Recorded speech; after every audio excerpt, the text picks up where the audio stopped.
couple of things. What's up? You realize there's like a number of things that would meet the criteria. First of all, there's a number of things that actually just meets this criteria. Like if I were to take a dish of human cells and blast it with a bunch of growth factors, like platelet-derived growth factor and such, a fibroblast growth factor, EGFRs, I could make that culture of human cells proliferate, thrive, and if I put that in a human, if I were to manipulate cells such that they were to overexpress such as translocation or whatnot, platelet-derived growth factor, do you know what would happen in an actual human? No, tell me. Yeah, they get cancer and they die. Well, yeah. The cells did really well, though. The cells did really well. That would actually make sense because you're actually you're increasing the rate at which they're mutating, right? So. Well, wait a minute. Yeah, the cells are doing really well. The human cell's doing really well, but the human doesn't do really well. Yeah. Well, but you just said. Wait, but you just said that if there's an intervention such that the human cells do really well, then you would conclude that the human would do very well over and above the evidence of the epidemiologic outcomes. Well, if we understand that there's another mechanism that would be causing the cell to... Let's say we didn't understand that mechanism. Let's say we just saw them dying. We didn't know how they died. We just saw them die. So we have the mechanism we know, which is favorable to the human cells. We don't know how they're dying, but every time you try it in a human epidemiologically, they just die. Mm-hmm. So do you conclude that it's good for humans? No, then you would need more evidence. Like you would need to actually but that's not what you just said before. Well, if the studies were being more properly conducted, yes, of course you would. You didn't say anything properly conducted. You said that there was a level of evidence that just categorically goes over and above epidemiology, which is the mechanistic data. No, the epidemiology is not the mechanistic data. I didn't say the epidemiology was the mechanistic data. I said what you said before was that the mechanistic data goes over above the epidemiology. And now you're saying something that's not that. No, I am very consistent. I believe that the mechanistic data have higher quality than the current epidemiology. I mean, if you have epidemiology... Wait. That's not... Hold on.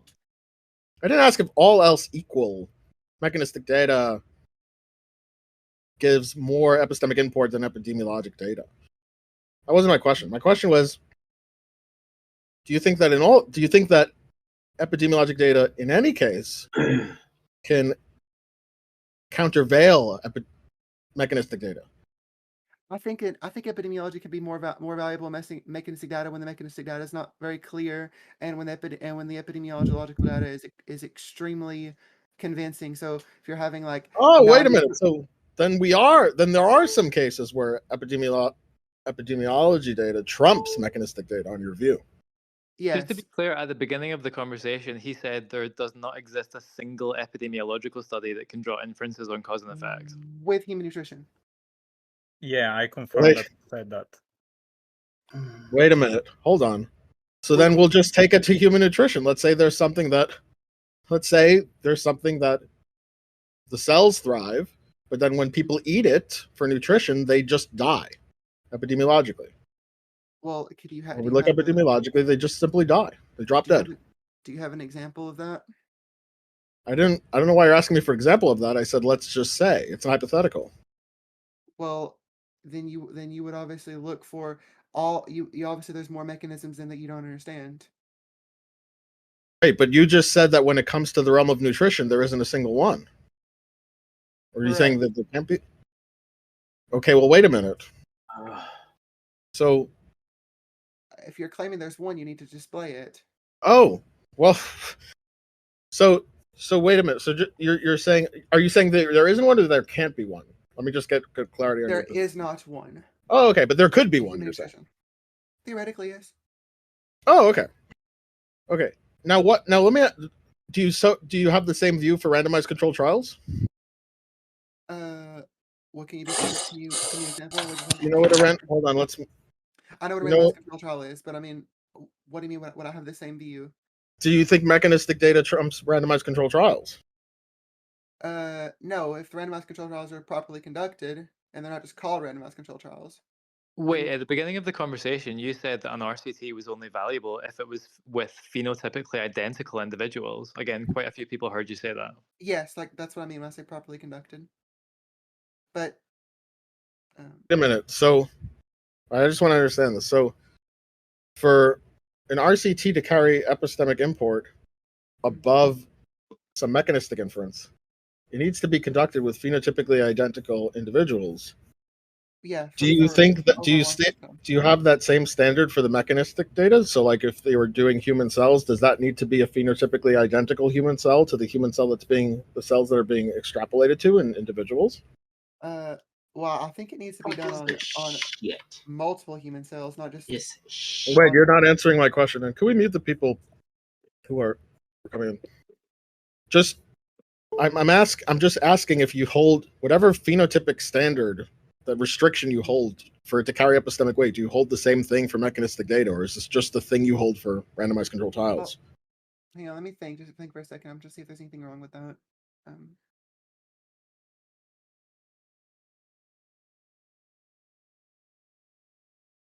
I mean, yes, preferably, yes, you would want that. I didn't ask if it's preferable. Like I didn't, because we could all grant that preferably the randomized controlled trials are phenotypically identical if we're extrapolating to another phenotypically identical individual. I'm not asking preferably. I'm asking, do you think that's a requirement? It's a necessary condition for it to carry more epistemic import. Yes. And do you have the same requirement for mechanistic studies? Yes. Okay, you realize there's no mechanistic study that has that in nutrition for humans either, right? Yeah, yes, that's correct. I think that. Okay, so then why are we? Okay, wait. But then, if there aren't any mechanistic studies that are doing this, then what do you make of the mechanistic studies that don't, and compare it to the randomized controlled trials that don't?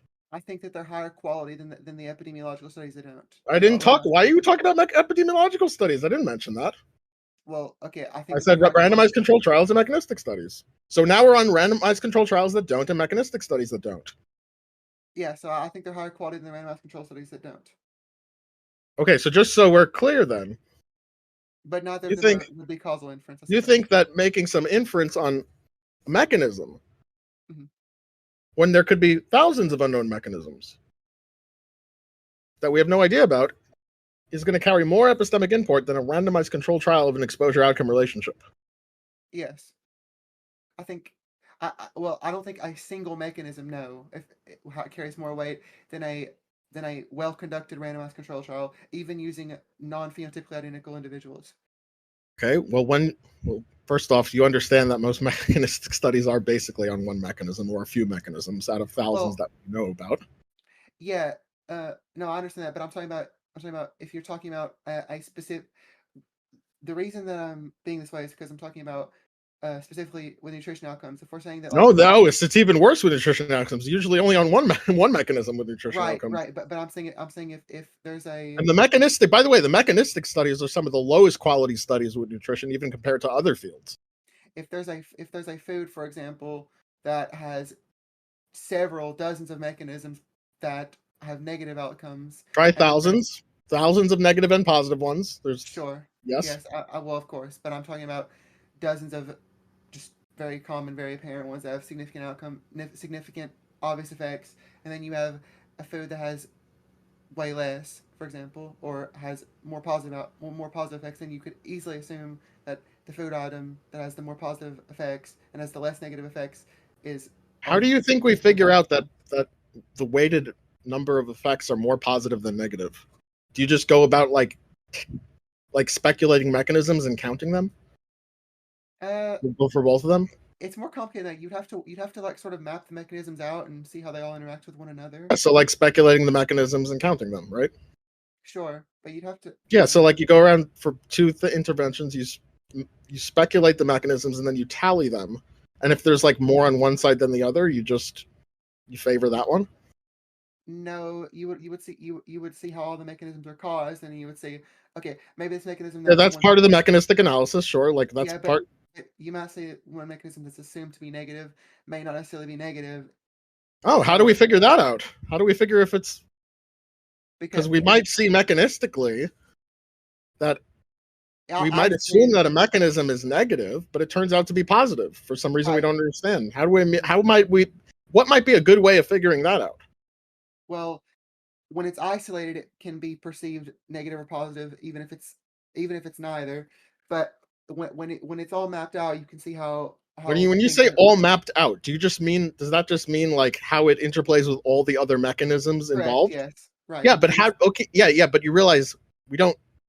So yes, I agree that if we had an ability to take mechanistic inputs and map it out with every single interaction of every Right. other relevant mechanism to the outcome, then yes, very trivially, that would be the way to do it. So if we had a computer that can model that all out, yes, for sure, that would be the best way to go about it. However, Yeah. we do not have that, and there is no study in nutrition or just about any other Sorry, your field mic cut for that out. matter.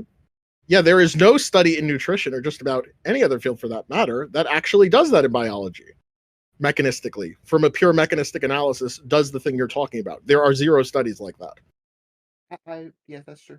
There are zero mechanistic studies like that.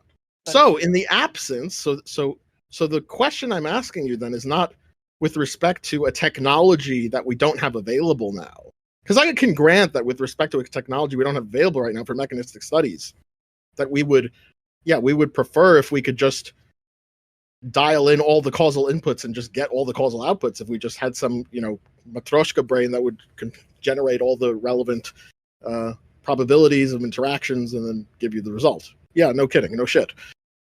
But without that technology, we need tools to get an outcome, to make an inference about the exposure outcome relationship. Right. And so now the question is, since we don't have anything close to that mechanistically, Mhm. what would our evidence hierarchy look like? How do we figure out if a mechanism, which we might think is good or bad, actually is good or bad? When we produce a given intervention. So when we produce a given intervention, there are mechanisms that come with that intervention. We want to know if the intervention has a given outcome. Then that's where you start applying randomized control trials. Oh, that's where we start applying randomized control trials. Yes, thank you. Thank you. Correct. So we start looking at the outcomes Mm-hmm. instead of just looking at mechanisms. Very good. Yes, I Correct. agree. I'm glad you agree too. So Okay. yes, we look at the outcomes. Exactly. Now, so you agree in those cases, the randomized control trials for the outcomes would trump the mechanistic data that we have with that limitation. The limitation being the one that all mechanistic studies have. Assuming that the outcomes that the randomized control trials show are really meaningful in any way, and assuming that By meaningful, we mean with a probability analysis, standard probability analyses, to given clinical relevance. Clinical relevance, but also statistical significance, right? Statistical and clinical significance. Correct. Yes. Okay. And also, you would have to make sure that they're properly conducted. And Yes, that caveats. Yes. There's ways of just like Yeah. mechanistic studies are often not properly conducted. That's true as well. Yes. Sure. So okay, fine. Now then we've done that, what about all things equal, properly conducted epidemiology studies? Well, can you give me an example of a properly conducted epidemiological study? Sure. I think a properly conducted epidemiology study is one where the exposure outcome relation is reliably assessed. By reliably, we would expect some sort of concordance with the gold standard that we've just looked for, the randomized control trials. So there are different ways of assessing exposure. It would be the one exposure that optimizes that, or at least provides from a reliable assessment for that. It would be a measurement of the outcome using similar criteria, and it would be presented with various different ways of adjusting for potential confounders, either in a method in which the potential confounders are matched, or whether they are adjusted for. Yeah. So could you give a example of a model for the specific epidemiological study you're talking about? Well, I'm not talking about any specific epidemiologic study. I'm Okay. talking about I'm talking about the concept of epidemiology studies being able to tier in the evidence hierarchy in a given location. Yeah, so you would put them above randomized control trials. No, I would put them between randomized control trials and mechanistic studies. Why exactly? Well, because that's where where the concordance tracks. Since you already agreed that the randomized controlled trials are tiered above the mechanistic studies, Yes. then when we do an analysis in nutrition about the randomized controlled trials, and when we match the epidemiology studies of the exposure outcome relationship, they tier, they track. There is some sort of concordance between the randomized controlled trials and the epidemiology studies. That's not true, however, with mechanistic studies. Mechanistic studies is like flipping a coin with the randomized controlled trials. They don't translate. Well, I don't know what epidemiological studies you've looked at, but a lot of the ones that I've seen have very inconsistent outcomes. They're not really recreatable. They don't. There's when you say okay, so all of that, when you say very inconsistent outcomes, there's some degree of discordance, and there's some degree of replication crisis. All of that is magnified and more for mechanistic studies in the field. So again, like everything you're going to say about that is worse for mechanistic studies. So I can present you meta-analyses in nutrition where they compare the randomized controlled trials to epidemiology data. And when they do that, there is a stronger degree of concordance than when we look at mechanistic data, which is shit. It tells you almost nothing. Now, if I were to present you with that data, would that move your position, your epistemic position, since you already put randomized controlled trials over and above mechanistic data, given its limitations? Mm-hmm. So would then, if I would present that data showing that actually, when you look at the epidemiology studies, all things considered, versus the mechanistic studies, all things considered, the epidemiology studies tend to track the RCTs better. I mean, I would be willing to look at that. I'm not. I didn't ask if you. Well, no. I didn't just ask if you'd be willing to look at it. I'm asking if you were willing to look at it and you did look at it, and it turns out that that was the case. Would that change your view on the epistemic import? Yes, I'm willing to consider that. But assuming that the mechanism. Well, I didn't ask if you're willing to consider it either. I'm just asking if all those things were the case, if it would change your view on the epistemic import, or if you were to look at that, say that's the case, and say, oh no, mechanistic data is still better. No, it would change my mind, but I would have to deeply analyze it as in comparing. Oh, I understand. Yeah. That's why I'm asking you all this. That's why I'm setting the goalpost first. I understand that. Yeah, I understand. Well, because like, for example, that's why I'm. Yeah. I got it. I'm not expecting you to, look at it on the fly and then, maybe you would have missed something. Because if you were comparing, let's say, if you were saying all mechanisms in health nutrition compared to all epidemiological studies in health nutrition, right?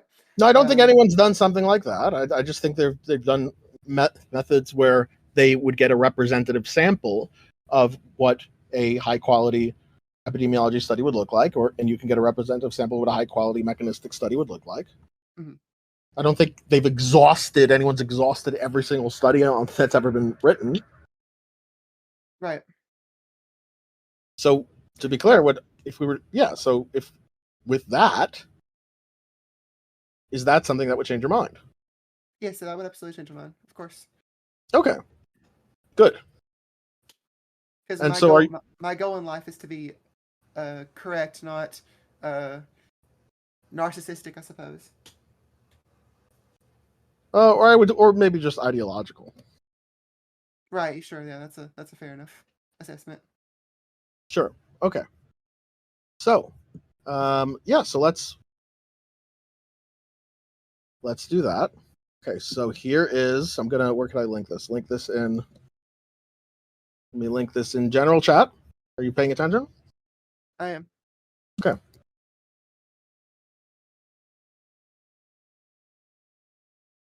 Yeah. There's that. In fact, so the point, I linked you a paper, the bottom line here, and I'll give you can read this on your own time. Effect estimates of nutritional RCTs and cohort studies were generally similar when matched based on population, intervention, exposure comparator, and outcome, essentially the PICO characteristics. Mhm. This provides epistemic weight, and the point that I'm making is that provides epistemic weight to observational, i.e. epidemiologic data when it's appropriately classified, meaning when you do a like-to-like comparison between the epidemiology and the randomized control trials. And by contrast, the lost in translation paper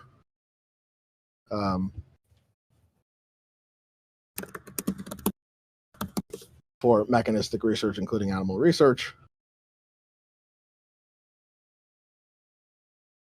it's kind of, well, it is shit. It's like essentially a 50-50. Mhm. In fact, let me get that for you as well.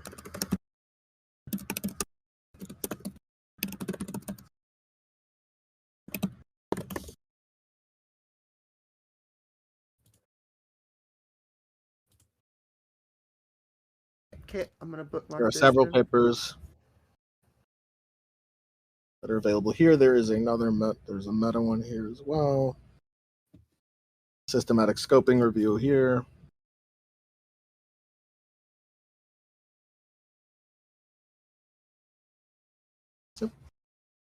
So I will let you look at those. I've actually already seen this second one you linked to.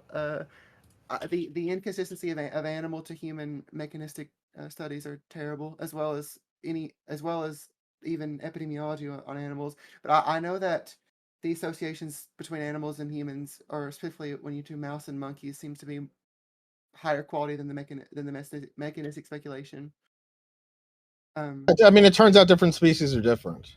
And it turns out there's different standards. There's not just different species are different, but there's different standards in mechanistic research than there are in human research. This is actually one of the biggest problems I have with Mick the vegan. He always brings up my studies all the time, very often. Isn't it annoying when you're seeing your opponent like bring up some shit mechanistic study and think they've got the answer, and then they've figured out health? Yes, but yes. Yeah, isn't that Paladino fucking does this too annoying? a lot. Yes, Paladino does this a lot too. Imagine how it sounds like when you do that. Well, I mean, I try to use mechanisms I find to be consistent with what is observed in. Imagine if Mike started saying that right now. Mick the vegan started saying, "Well, I try to find mechanistic studies consistent with what I've observed." I mean, you'd still be pretty cringed out at him, right? Sure, I understand, but I don't feel like the data follows any of the mechanisms he uses. Actually. Oh, so now we're relying on the outcome-based data, right? Well, I mean, I'm just saying that. Also, there it is. I also don't. Well, I also don't think common sense applies to any of the. Wait, but what common sense? Wait, no, you were so close. What is the common sense? Oh, we were so close. Well, I'm talking about common sense when you evaluate all the factors. That's counting for epidemiology, randomized control trials, plus mechanistic speculation. Oh, by common sense, you just mean subsuming the tiers of the evidence hierarchy. That's a good save. That's a good way of saving it. I'll give you the off ramp. I'll give you the way to save it.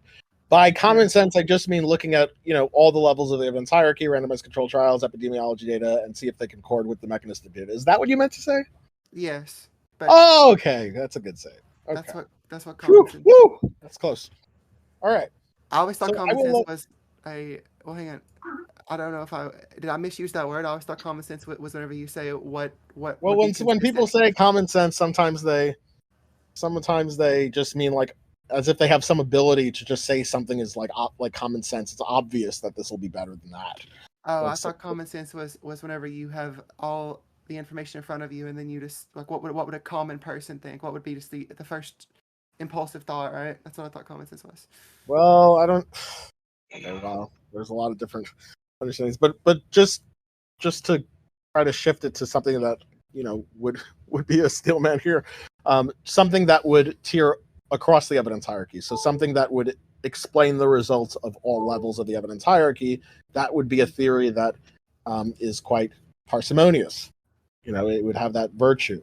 It would explain a lot of different observations with just one explanation, right? So that it wouldn't just explain the RCTs, it would explain the epidemiology, and it would also explain the mechanistic data. That would be a very parsimonious theory. Oh, okay, now it worked. At first, it was like, "There's not enough time Fair in enough. this time slot you picked." I'm like, Well, it seems like someone's begging for your time now, who? or No, that was someone, somebody or else's someone microphone. else. Oh, never mind. Okay. Well, anyway, yeah. So I will let you read up on those studies, Mhm. and I think you will find that if you do a like-to-like comparison, that the observational data does track better to RCTs than mechanistic data, and I don't think this is a very surprising thing either, because I think. Yeah, go ahead. Yeah. Well, my original point coming into this conversation was that epidemiology doesn't. Well, okay. First of all, I said it can't, but I meant to say doesn't. I was supposed misusing the words, but my original point was that epidemiology doesn't infer causality, at least in the Well, current no, state of it. but wait. I don't know what you mean by you say epidemiology doesn't for causality. One certainly can make valid causal inferences from epidemiologic data. I mean that is very much the case. Well, I was referring to human nutrition. Yeah, no, I am too. Mhm. With human nutrition, one absolutely can make causal inferences with epidemiologic data, and everything I said about tiering and tracking RCTs applies to human nutrition. And in fact, the paper I sent you about that was on human nutrition. I see. Yes. Yes. Well, So the point is that RCT evaluating causality, since we've tiered that above the mechanistic data, then the argument would then be an a fortiori argument, or if this is closer to that. But well, not a do you have fortiori, an but example of an epidemiology that does show causality with regards to human nutrition? I'm talking. well, when you say show, I didn't say. I said infer. I said that one can use to infer a causal relationship. Well, When you yes, say of show course. causality, I don't know what you you're. I don't know what you mean by that. It's an inference, Right. and Well, by that it's because it's more expected on the hypothesis that there's a causal relationship than there isn't. Well, I'm asking, do you believe that it's able to show causality? Again, when you say show causality, I don't know what you mean. Do you mean that it establishes beyond any doubt that it's yes, yes. There's no doubt. You mean there's like 0% chance that it could be wrong? Correct. Yes. No, but there's no RCT or mechanistic study that does that either. I never said that was the case.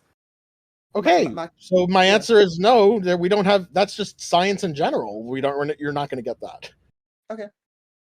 Yeah, because I know. I agree with you. It's not, but that's not a limitation of observational data. That's just a limitation of like human fallibility. Correct. Yes, that was okay. But if your point is, but then your point is just that humans can be wrong. Yes, that my point is that was that epidemiology doesn't show causality, because I don't believe that it does. And that but then by show causality, you just mean prove to 100 degree without a reasonable doubt. Yes. Wait, or without doubt. Whatever. Without any doubt, I mean 0%. Without doubt. When I said beyond a reasonable doubt, I was talking about a legal term. I don't really know why I said that. But wait. So what? Hold on. When you say so, is your point that this type of study, this type of science, cannot prove something 100%? Correct. Yes. Okay, but then that's not. That's just to say, okay, but that's just everything's gonna fall afoul to that. That's just human fallibility. Yes. Okay, but then your point is just that this is subject to human fallibility. Yeah. Well, but my point is whenever people use epidemiology to try to make claims about things, and do you think they're saying they're infallible when they're doing that? Do you think they're when people are trying to infer? Yes, a lot of people. Okay, I'm not talking about Mike the vegan, like people aside from Mike the vegan. Oh well, I mean, I don't even know if he claims infallibility, but I wouldn't be surprised. I mean, there's definitely who do you think is like presenting an epidemiology study and being like, therefore I have proven, and there's no percent chance that I could ever be wrong? There's definitely some individuals who, especially in the sensationalist world of media, present these studies that have very small or very minor associations, and then will say them very confidently and very boldly. Mike Israel tells. And do you think they're saying that they're infallible? I mean, they don't specifically say they're infallible, but they certainly act like it. That's what my problem is with that. That was what the reason I Okay, came in so here in the first place. if your point is just that epidemiology doesn't grant an inference that can't be wrong, doesn't yield an inference that is infallible, I agree. Like there's Okay. fallibility. There's But I do- fallibility to inferences. Yes, but I the do- entire field of science has fallibility. But I do appreciate your correction on hierarchy of data.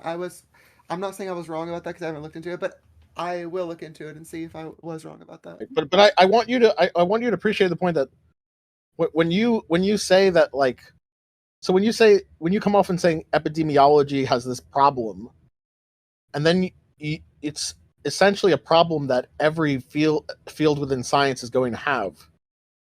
It's a bit misleading because it sounds like you're saying something that's unique to epidemiology, but it's not. It's just an issue of humans having the ability to be wrong. Right, but epidemiology is that.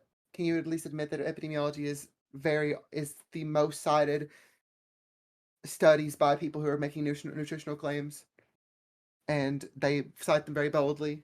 I'm not sure if that's even. I don't know. I'd have to look at the citations. Maybe that mechanistic data is actually, from my perspective, it seems like mechanistic data is the most commonly cited thing in nutrition spheres, and people cite them even more boldly than the epidemiology claims, the epidemiology studies. Because ironically enough, hear claims like this increases your risk of this by this amount, and this is they do, and then but then there's just as much saying, oh well, look, sugars are aldehydes, so they have an inflammatory response here, or then you'll get Mix the Vegans showing the power of strawberries because it contains some polyphenol or it contains some antioxidant.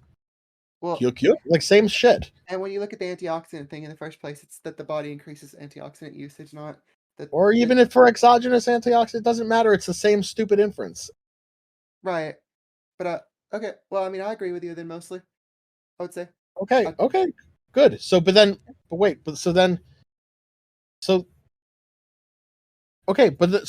you don't have an issue with epidemiology specifically beyond that, beyond like fallibility.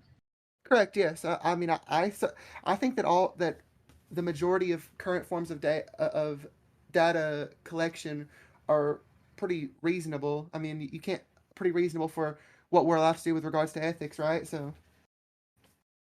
Okay. So, all right. So then, if you go through that data, and then if it is as if I said it was, then you'll be convinced and switch your evidence hierarchy tiering.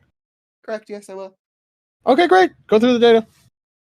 One thing before you go, Avi, because I just kind of suspect that there might be a deeper thing here. What's this person's name? What am I calling you? I'm trying to find you in here. The main character? The main character, yeah. Also, your mic is so quiet. It's been triggering me for like this whole conversation. You should do something about that. Is that better? Yeah, actually it is. I just wanted to... Sorry, I'm out of breath. Just lifting. I wanted to ask about the motivation for this. Like, are you like a carnivore person or a keto person or something? Yes, I am a carnivore person. Yeah, I think that one thing that would also be useful here is, Avi, I think you should set up the conditional acceptance of veganism's nutritional superiority as the next conditional after the acceptance of the evidence hierarchy stuff. So he gets double conditionaled all the way to vegan. Well, I would have to provide additional data for that then, because it doesn't just follow from what I provided. I didn't say that it follows from. Well, you said additional conditional. Oh, yeah, I see. Oh, yes. And if there, I see. So then, if there is data, there is some conjunction of other things, right. Before so then, if there is, just before you go, just because, like, I always see where you're going. I could do that. I just want to get to the heart of the issue. Like, this is the real thing motivating all of it, right? So why not just set up the? No, it's fine. And yes, I think the carnivore diet is completely like idiotic. We could do that. I think it's just the most ridiculous thing ever. So if we retier the evidence hierarchy and then all things else equal, RCTs or the epidemiology data, if all else equal, it tiers in favor of the vegan diet over a carnivore diet, then you would have more reason to infer vegan diets are more on average health promoting than carnivore diets, correct? I've two problems with that claim actually. There's practically zero data compared to the amount of vegan data on carnivores. There needs to be more studies on carnivores in all fields of data collection, not just epidemiology, not just mechanistic speculation. But so that would be my first problem, and my second problem is that the personal anecdotes I have with vegan, omnivorous, and carnivore diets are extremely compelling to me, and I know they're not compelling to other people. Just one moment. So first of all, I didn't make any claims in what I said. I just asked a question. So Oh, if so, I can grant. So it's just the question is just a conditional. So if it turned out that we did have data on carnivores, and it turned out we did have data on vegans, and then it just tiered in the evidence hierarchy that it was superior than the other on average producing health outcomes, would you agree that you'd have more reason to believe vegan diet had more health yielding benefits than? I do. I also believe I would be willing to attempt a vegan diet again. Okay. Now, in terms of okay. So then in terms of, and then in terms of the filling in the blanks, then one would just have to do it. I just want to talk about the second thing you said, which was the anecdotes. Look, where do you tier anecdotal data? Other people's anecdotes I tier as basic, as functionally not actually evidence at all. But my own personal anecdote, my personal experience is going to be relatively high, because things an individual sees are not, things that they can just. You can't really unsee something once you've seen it, right? Or I'm not sure. Well, what by anecdotal data I mean taking an anecdote and using it to make an inference, a causal inference about exposure outcome relationships. That's what I do. That's the sort of thing it's been presented. Then you can't really do that at all. Well, that I don't think that's true. I think you can't do that. It's just a very weak form of doing it. Well, yes, but if we're talking about like with regards to food intake, I don't really think you can do that. Use anecdotes as any way to infer causality, other than personal anecdote. I don't. I mean, if it's an observed anecdote, that's a little different. But we're talking about someone's claim, right? Someone's anecdotal claim. Yeah. So anecdotes provide some degree of evidence. It's a very weak degree of evidence. Well, if they're observed, I don't think they provide really any evidence. Sure. Yeah, you're observing an n equals 1 type of observation where there's one subject to be you, and that provides some degree of evidence for a causal exposure outcome relationship. It's just okay. A very weak Yes. Yes. If it's observed, yes.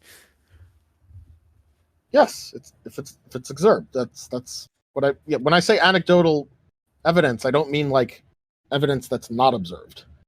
Okay. Then yes, I would agree. I mean evidence that's observed. It's just of the anecdotal sort. Okay, then I agree. Okay. So, but that would take a back seat to stronger forms of data, surely.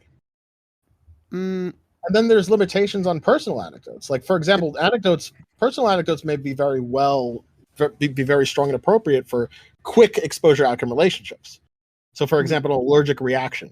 If I eat nuts and I'm allergic to nuts, the anecdotal experience of me eating nuts and then very rapidly going into shock, and then having that happen every time I do it, and not having it happen anytime I don't do it, it's anecdotal evidence, but it's a strong form of evidence in that context. However, when it comes to long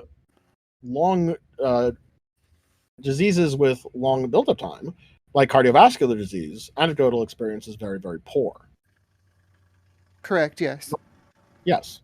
So it's really the type of it's really the sort of diseases that kill most people that anecdotes are going to be very poor forms of evidence. That's correct. Yes. Yes, and they're going to take a backseat to the epidemiology. Yes. Healthy. Okay, good. So then we dial all of that in. Even if you're relying on anecdotes, it's going to take a backseat to the epidemiology. Yes, with regards to disease process, yes. Yeah, even in nutrition. Mm-hmm. Okay, good. Is there anything else anyone wants to say? Well, I'm glad that you're at least open to evaluating the evidence hierarchy and looking and reconsidering your views on the evidence hierarchy, because a lot of people will just dig their heels in the sand, and they'll insist that some chalk on the board speculation of mechanisms, because a sugar is an aldehyde or something. By the way, not all sugars are aldehydes. Some are ketones. By the way, Fructose is a ketone. Yeah. Some are just making sure. But that doesn't matter. I mean, some ketones are worse than aldehydes. Some aldehydes are worse than ketones. It's like it's the mechanistic inference doesn't follow. But anyway, yeah. So, yeah, I hope you do read those studies, and I hope you reevaluate your evidence hierarchy. And then once you have an evidence hierarchy in sort, then we can begin to talk the same sort of language that standard evaluators of evidence talk. Okay, but what would your answer be to the fact that there's really no data on carnivores? Well, I don't think there's no data on carnivores. Or compared to vegans. I think there isn't very good data. No, I think there isn't very as robust data on carnivores as there are vegans, and there's easy explanations for that. It's just vegans are easier to study than carnivores. There's more vegans than there are carnivores. The reason there's vegans that last longer is even with the recidivism rate of vegans than the carnivores, and so there's more of them around. There's more communities of vegans, and they're easier to study. Mm-hmm. Carnivores, there aren't as many carnivores that will actually adhere to the diet, namely because it's a shit diet. Sorry. Well, I mean, I don't think that claim is a little. We can go through the reasons why I think it's a shit diet and why it's very. Why there is going to be a very poor recidivism rate, and why if it really were to be studied, it wouldn't really result in outcomes that were very favorable for it. Sure. Yeah. I'm willing to listen. Good. Yeah, we can do that. I mean, I'm not saying I'm going to do it now because I have shit to do, but I just wanted to go. My goal in this conversation was to change your view on the evidence hierarchy. But if you're asking me like why there's more robust data than of one and the other, there's a lot of explanations for that. Yeah, there's more of one than the other. One has been around more than the other. Well, also, carnivores don't usually want to participate in data in the first place because they don't trust it. Yes. I mean, that could be another explanation. They may just be more conspiratorial. They may be just more stupid in general than vegans. So there's all sorts of things. Yeah, I have no doubt about that. Well, I mean, if you want to be realistic, the average person who eats any diet is stupid. So, relatively, yeah, but it's no. That may be that it may be true. The average person that eats any like sort of diet is less intelligent than the average. I don't know. I don't know that. I have to look into the data. I think that's not the same for all forms of diet, though. I think there's a little bit of an extra stupid when it comes to carnivore. That's just my suspicion. Well, I mean, you're allowed to have. Well, look, there are certainly. Look, I mean, I think that, for example, I don't think that, your average vegan and your raw vegan is going to be equally intelligent on average. Well, no, because I don't think your average of any separate parties are going to be equally intelligent. I mean, maybe. Well, no, I think there's going to be one that's going to be a lot dumber than the other. Sure. Yeah. And so the same thing is it's like so okay, so there are certain diets in particular that really stupid people crowd to. So do you advocate for supplementation on a vegan diet or not? Of course. Of course I do. Why would I not? There's B12 that you should absolutely supplement with. Bare minimum. Why would I not advocate for supplementation? I don't know. It just seems counterintuitive to a healthy diet to have counterintuitive. Seems very intuitive to a healthy diet. Why would I not supplement things that that maybe lacking in a diet. Look, I would advocate supplementation in almost any diet. I mean, almost any diet is going to have some cracks, unless you like really just engineer it like like very OCD. You're almost always going to have some cracks that could be helped with supplementation. At least sometimes. Why would it? Why is it counterintuitive to cover your cracks? Well, because generally, well, actually, I don't believe there's any other organism that supplements. I mean, Hey, how are those other dogs with organisms human doing right supplement now? for them. Seems like, how do you think those other organisms are doing? Well, I mean, humans were on the path we're on before we started supplementing. To be fair, How do you think those humans lived before we started supplementing? well, I mean, most of them died of things that weren't necessarily related to health. I mean, some of them died of cardiovascular disease. A lot we're of them, talking about- a lot of them died actually of things because of lack of supplementation. I don't You know. know If we're talking about ancient societies, yes, they died of cardiovascular disease very often. No, but no, I'm talking about there's there's a lot of people who died due to lack of supplementation, like like spinal issues, lack of folate supplementation, failure of closure of the neural cord, neural tube failure defects. I'm not familiar with those instances. Okay, so before there was mass folate supplementation, there were a lot of neural tube defects.